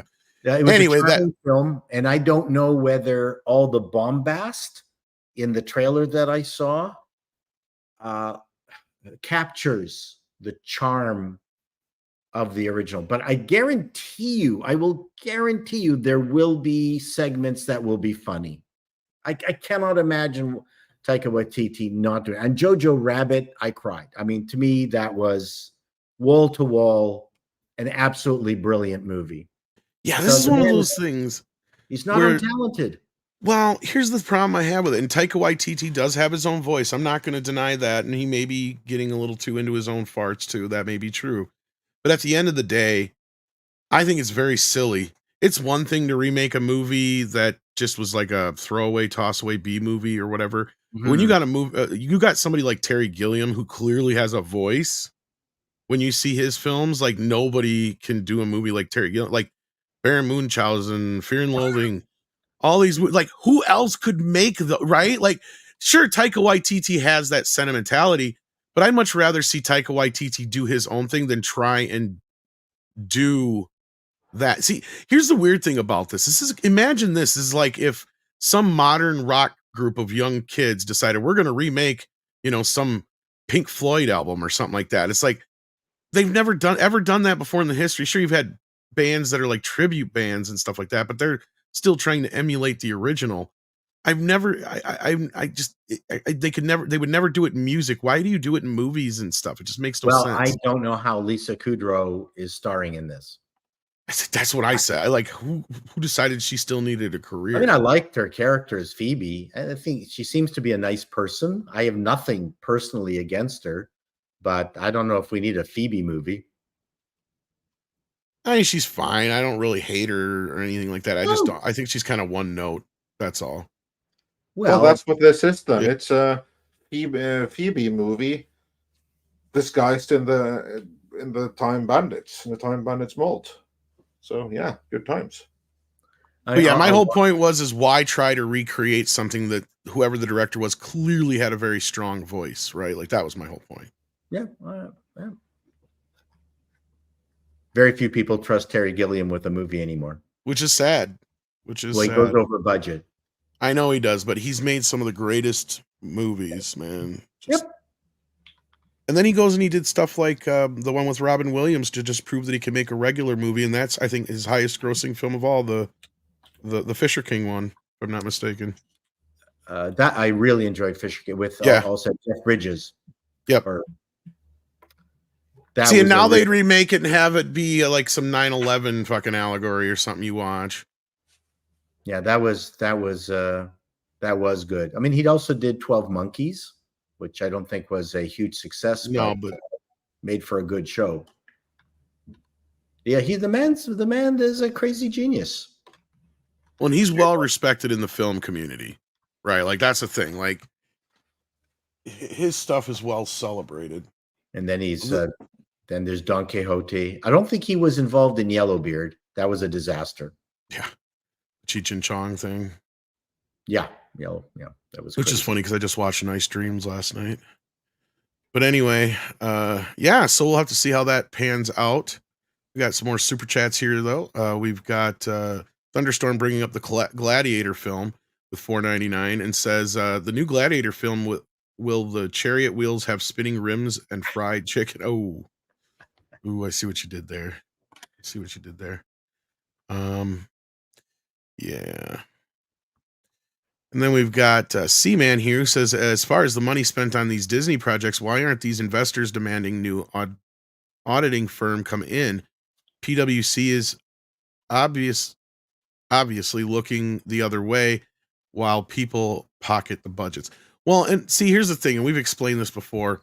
A lot of this is what we call the cost of doing business, right? And this is something we're getting confirmation of. Andre and I knew a lot about this, and I'm sure Paul and others who have worked within the industry are kind of aware of this. But a lot of times when you hear, okay, this project costs $200 million to make, and if you have a production facility involved in it, 9 times out of 10, they literally just pocket half the money for the main producers of the project. Then the other half goes towards the production. We've heard of this and seen this time and time again. Even more recent examples of this was the remake of Roadhouse on Amazon, where the director confirmed that's exactly what happened. So like I said, that's just more confirmation of what we've been trying to tell people all along, is that's what the cost of and they do it. It's legal. It's just the cost of doing business with one of these production companies. It's their production fee or whatever you call it. Right, Andre? Yeah, exactly. It's like you just have to find some way to bill it. Some kind of consultancy fee or something like that. Oh, there's 10 million. So yeah, these things happen. And in terms of doing an audit, well, then you would have to have someone else come inside to do it with the intention that they find someone. Because Disney, of course, they already have their own auditor who they've been using for like 80 years or something like that, which does a very, very thorough job so that they won't get any kind of like auditing. But as Mike has pointed out several times in the past, when it comes to your accounting and auditing stuff like that, you get what you pay for, basically. So if you really want to shell out for something that will pass scrutiny, but where you still have pocketed a lot, that can be done for a price. This is the Hollywood way. I mean, you have the whole term Hollywood accounting for a reason. Yeah. Well, and a more recent example of this is what's going on with the Friday the 13th series, Crystal Lake. Brian Fuller went in with the idea that he had X amount to spend on a budget, because that's how much they got from Peacock. I believe it was like, I can't remember if it was 80 or 100 million. I think it was 80 some million. Excuse me. And he didn't even finish the scripts for them to get back to be budgeted out, and they were already telling him to cut the budget. And the only thing we could figure out is that that's because they spent half this money already, probably, or they have it set up for other things or planned for other things. Because as far as Brian saw it, he was going to have the full amount to work with, and they're like, no, you're only going to have this much. And a lot of the people over at A24 don't seem to understand that to shoot an entire show like that, it costs a little bit more than to just shoot one movie, because they're just seeing it as, oh, a Friday the 13th movie, it should be cheap, right? That's where they're seeing it, I guess. Yeah, that is true. The actual production will be cheap. The series will be very expensive, but only a small fraction of that money is actually going to go up on screen. Well, and you got Charlize Theron, who was being in talks to play Mrs. Voorhees. There was already facilities that were rented out, and the funny thing is the people at A24 couldn't even figure out which ones were rented out and stuff. It was a big mess. We had a great conversation with Robert Meyer Burnett about the whole thing over on Midnight's Edge After Dark. Check that episode out if you haven't already. But yeah, it's a good example of basically what we're talking about here. You could have an auditing firm come in, but I don't know if it would help. Yeah. It depends on who hired the auditing firm and what they are expected to find. Yep. Well, if for instance, if Disney hires someone to free them of all charges, they're not going to find a lot. No. But no one is doing anything illegally here. It's just exactly. that the issue is someone with money is going to go, wait a second, I gave you $100 million. How come only half of this went into the movie? That's the only place where an audit is going to be, quote unquote, revealing, because who knows how much of the money, how much of the investor's money actually went back to the investor as kickback. Like everyone, oh yes, I put 100 million in, but I've got all these different people who are also involved in the movie. So I really didn't put in 100 million. I only put in 50 million because I got it back through other means. Everyone's got their finger in these pies. Yep, and you never make a movie with your own money. That's the rule. So that's right. OPM, it's called. Yep, other people's money. The only thing I like more than my money, other people's money. OPM. God King sends in 14 South African rands and says, Kurtzman threatens us with Hall H at San Diego Comic-Con. Yeah, there's supposed to be a 90-minute presentation at San Diego Comic-Con Hall H. Saturday, July 27th for Star Trek. So we'll probably get a look at some Starfleet Academy stuff, which has been getting a bunch of announcements this week, so I'm not surprised there. No, I think he's going to make a shit ton of movie announcements, series announcements, stuff like that, to show the new people over at Skydance that he means business, and if they want to see this happen, they better keep on hiring him. And he's friendly with a lot of those people. That's where I don't know where some people are thinking that there's going to be some sort of change in Star Trek if Skydance takes over. That was kind of the thing I'm trying to warn everybody is, no, it'll just be more of the same. Like, nothing's going to change. No, nothing. And especially if he still owns part of it. Like, that was the other thing that I keep hearing about is the problem, because they were talking about trying to sell Star Trek there while they were, dealing with some of this other crap. This was something that was going on in the background, but people just don't give a shit enough for me to even pursue the story. But the short version is, there's this stupid contract deal with Secret Hideout that they have an investment in Star Trek. I don't know exactly how it works, but it's some sort of ownership deal, right? And basically, Kurtzman has to either be bought out or he's going to buy it out himself. That was the deal originally. And then with the financial issues they were having, they were shedding certain things, like they sold BET. There was talks that they were going to try and figure out the whole Star Trek thing so they could clean that all up by basically selling it off. And Warner Brothers was actually circling around it, believe it or not. But that was the last I heard, and this was a while ago. So now this was before the final Skydance offer came in. And I'm also still hearing rumors that they're still in talks with Sony and Warner. So this could drag on for a little bit longer and go out the full 45 days. So we'll have to see here. I guess we'll find out some more Star Trek stuff. But I think Andre's right. He's just going to announce. As long as who's ever running it does not go back to any of the stuff that JJ stuck in it, they don't have to give him any money.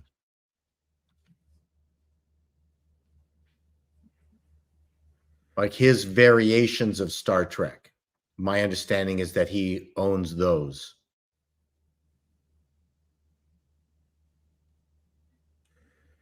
Yeah, it's complicated.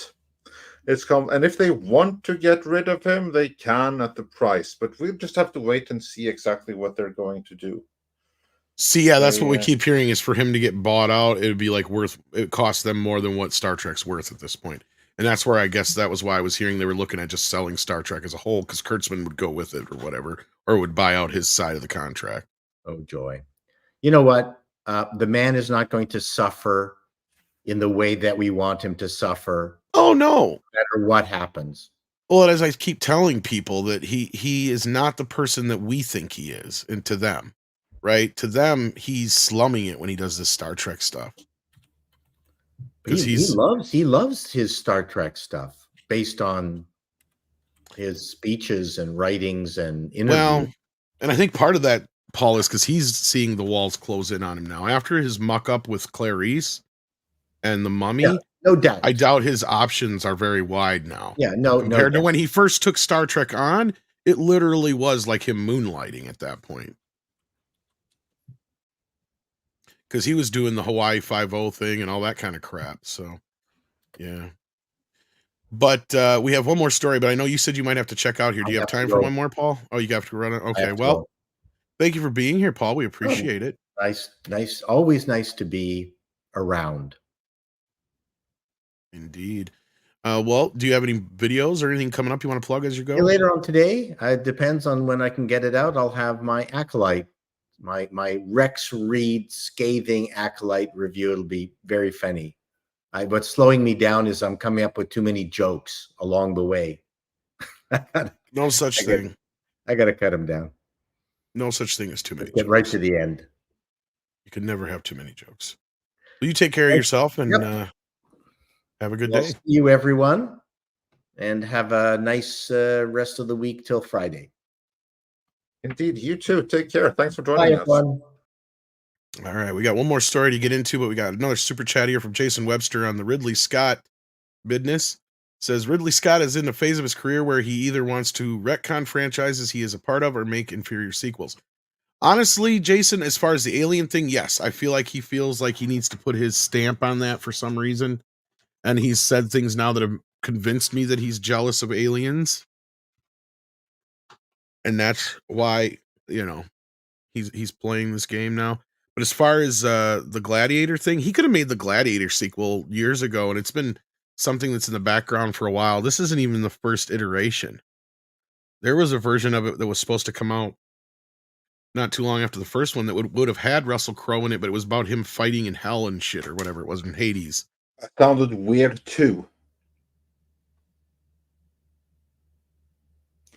But that point being said, this sounds like a producer's type of situation where he's just banking on this thing. And I mean, honestly, it sounds like he's half the reason Paramount's in rough shape right now.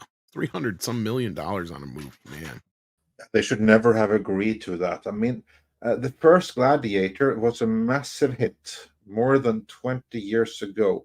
What on God's green earth makes them think that they can pump 300 million into a sequel of an original movie that didn't call from sequels from 20 years plus ago and have that be profitable today? I think I know what happened. I mean, yeah, it could be the thing I said where, they were desperate for this thing. And I think that's part of the story still. I think that's where, Ridley come in and said, yeah, I want $250 million. And they said, here, go. And they're like, he needs more. We'll give it to him. Because I think Paramount took one look at this and they're like, what do we have that is popular with men of a certain age, like Top Gun? And I bet you very good point. And I bet you the first 2 or 3 things that popped up were things like Gladiator, Braveheart, Beverly Hills Cop, things of that sort. And what do we got going on? We got a Gladiator 2, we got Beverly Hills Cop 4, all movies 20, 30 years after the fact. Because I said, yes, they're going to try with a Top Gun 3, but I think they got ahead of themselves going, well, what are these other franchises do we have that are popular with older men that we can exploit? I think that's part of where this came from. Yeah, that does make a lot of sense. That does make a lot of sense, yeah. So we can thank Top Because I Gun know Maverick Gladiator's for very popular on DVD. it is. It's a consistent seller, and it's a very, very good movie. But that doesn't necessarily mean that a sequel to it is going to pull another Top Well- Gun Maverick. That's obviously what they're hoping for, but I don't see that happening. Well, look at Spaceballs. Even though that's MGM Amazon, same thing. Mel Brooks said, why Spaceballs 2? Because every time I see my residual return, Spaceballs is the #1 seller. It's never Blazing Saddles or any of the other ones. It's always Spaceballs. That's why I said, that's why MGM said, yes, now is the time, because they took one look and they're like, Spaceballs sells a lot of videos. Let's do a Spaceballs 2. I guarantee you. That's why we got a Hocus Pocus 2. I believe you. I believe That's you. exactly why we got a Hocus Pocus 2. When it first came out, it didn't do well, but it consistently sold on video. And when Disney Plus dropped, I guarantee you they noticed that, oh, a lot of people like Hocus Pocus. Let's get another one and going here. And that's exactly what happened. Anyway, that being said, speaking of Disney Plus, we have one more Disney Plus story to get through today. And this is kind of heating up. So now we've got news that we have a new X-Men writer for season 3 of X-Men. And he is rewriting season 2. This is per Deadline. So who is Matthew Chauncey, you ask? And is this going to fix, or is this going to be better than Bo DeMeo, worse than Bo DeMeo? Good question, right? Because Andre, I haven't seen the show myself yet. I don't know if you've checked it out. But everybody who's I wish we had somebody here who had seen it, but everybody who has seen this show enjoys it.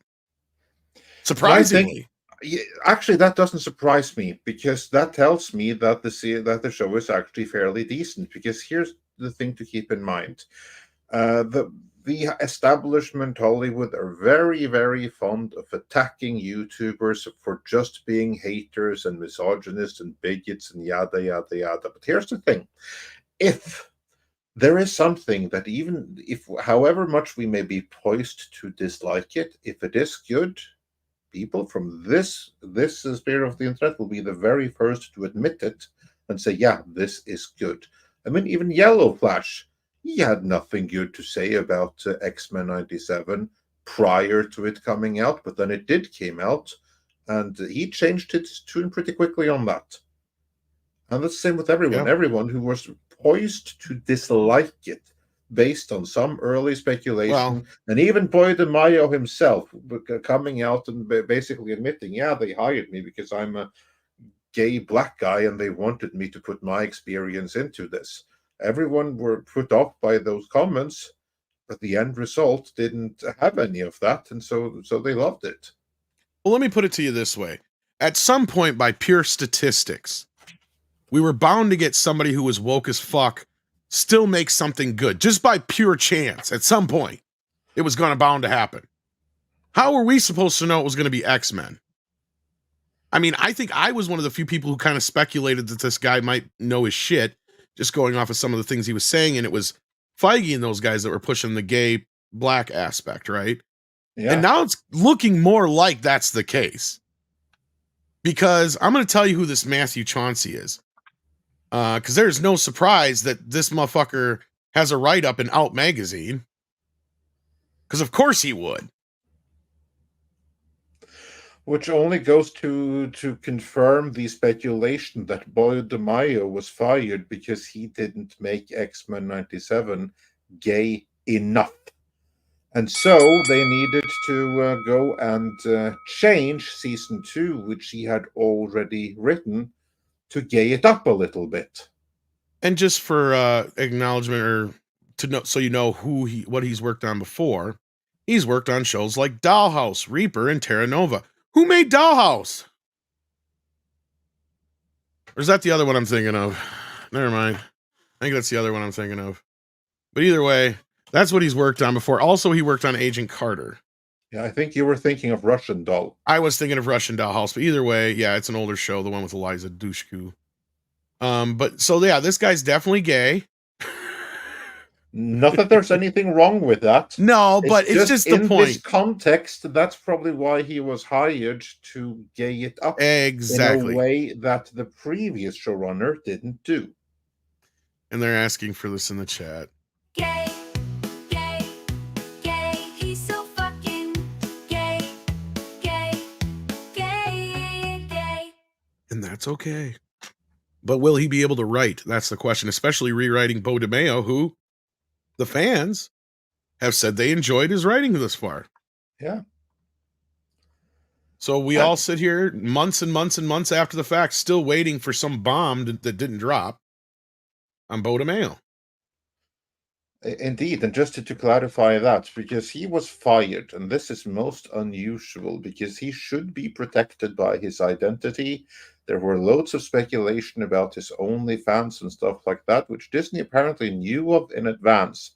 And we didn't hear anything else about what he possibly could have done to have gotten fired by Disney. So that can only mean it must have been something else. So probably it was this. He did the high crime of not making X-Men 97 gay enough. I think so. I think our speculation early on was correct. Yeah, because there were some rumors that swirled, but nothing came of it. No accusations. You know, they said there was rumors that it was because of his PP pics, but those were out before the show even started, as far as I know from our timeline, if I remember right. They were indeed. Yeah. So yeah, but you keep speculating for another minute. I just had to drop out for 1 second here. No problem. But yeah, so like, I think at the end of the day, I think the whole reason this Matthew guy got the job is obvious. Let's see if he can do as well as Bo did, because hopefully when the NDAs dry up, Bo can tell us more about this. I mean, I know plenty of people who would love to talk to him. Flash has tried getting a hold of him. We'd love to talk to him. Any number of us would. Because, yeah, it doesn't matter that he's gay. That's not the problem. We're just happy that he put together a show that's decent. Because, like, I compared it to Bryan Singer when he did X-Men, not to bring up a controversial name, but it's true that, you know, when he was offered X-Men, he wasn't an X-Men fan, but he read a few comics and stuff, and he's like, oh, I can kind of draw parallels to this growing up as a bisexual guy, you know, and he used that inspiration. He didn't use it to color the movie itself, though, and it looks like Bo did the same thing here. He used his, you know, his life experience, but didn't necessarily try to make it his. Kind of like the Acolyte with Leslie Headland and her working her shit out with her sister. But anyway, yeah, I didn't really have much more to say than that. That's pretty much what we have for that story. It's going to be at least another year probably before we see season 2 anyway, so we'll have to see how bad it is when it finally comes out. And with that, guys, yeah, we're going to roll on out of here. I know it's been kind of a slow day, but the Alec Baldwin case is going on. You are worthless, Alec Bowen. You are worthless, Alec Bowen. You failed in every way, and now my stock in you has fallen. Your career is down, and you're worthless, Alec Bowen. That's why I blew your head off, and your children are all boring. So yeah, thanks to Alec Baldwin.